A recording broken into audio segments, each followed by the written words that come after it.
ప్రధానమంత్రి గారు వికసిత్ భారత్ 2047 అంటే మనం 2047 కల్లా బాగా అభివృద్ధి చెందాల్సిన దేశంలాగా ప్రకటించారు 2047. అదే థీమ్తో ఈ సంవత్సరం అంటే 2025ని నయా భారత్ అంటే కొత్త భారతదేశం ఆ థీమ్తో మనం ఈ సంవత్సరం అంతా మనం పనిచేయాల్సిన అవసరం ఉంటుంది.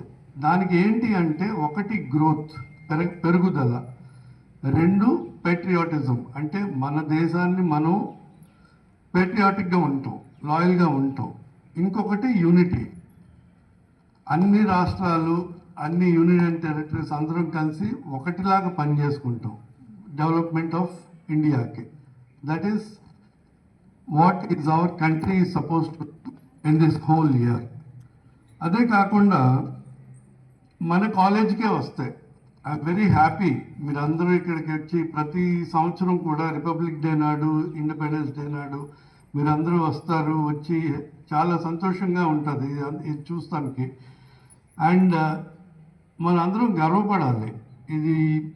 ఇలాంటి రోజు మనం అందరం కలిసి జరుపుకుంటున్నందుకు.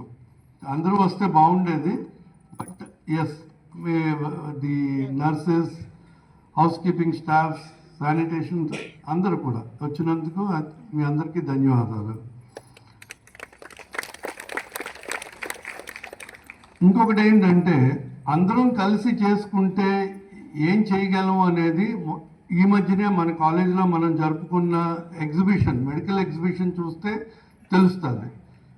ప్రతి ఒక్కరు మొన్న జరిగిన ఎగ్జిబిషన్, వారం రోజులు జరిగిన ఎగ్జిబిషన్లో దాదాపు 27,000 మంది విద్యార్థులు అయితేనేంటి, లేకపోతే వాళ్ళ పేరెంట్స్ అయితేనేంటి, విజిటర్స్ అయితేనేంటి అందరూ వచ్చి విచ్చేసి అందరూ చాలా అప్రిషియేట్ చేశారు మన ఎగ్జిబిషన్ని. సో దానికి కారణం అందరూ, ఎవ్రీబడి, డాక్టర్ దగ్గర నుంచి క్లాస్ 4 ఎంప్లాయీ వరకు అందరూ కూడా వాళ్ళ సాయశక్తిన కృషి చేసి చాలా సక్సెస్ చేశారు. For that I want to congratulate each and every one of you for your fantastic work that you have done for our medical exhibition. ఈ మెడికల్ ఎగ్జిబిషన్ కూడా ఇది మన Siddhartha academy 50 years golden Jubilee celebration తరపున మనం అందరం చేసింది. దీనికి అదే రోజు రాత్రి నాకు ప్రెసిడెంట్ గారు, సెక్రటరీ గారు ఇద్దరు ఫోన్ చేసి కంగ్రాచులేషన్స్ చెప్పారు.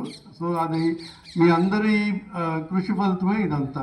So that is one thing which is very very good to our institute. మన ఇన్స్టిట్యూట్ కూడా ప్రతి నెల ఏదో ప్రోగ్రామ్ చేస్తూనే ఉన్నాం. ఈరోజు కూడా ఈఎన్టీ వాళ్ళు ఒక వర్క్షాప్ కండక్ట్ చేస్తున్నారు. సో ప్రతి నెల కూడా ఏదో ఒకటి చేస్తూనే ఉన్నాం మనం. So that is one thing. And ఇంకొకటి నా రిక్వెస్ట్ ఏంటంటే ఎవరి పని వాళ్ళు సక్రమంగా చేసుకుంటూ మన కాలేజీకి మంచి పేరు తీసుకురావాలని కోరుకుంటూ సెలవు తీసుకుంటున్నాను. Thank you very much.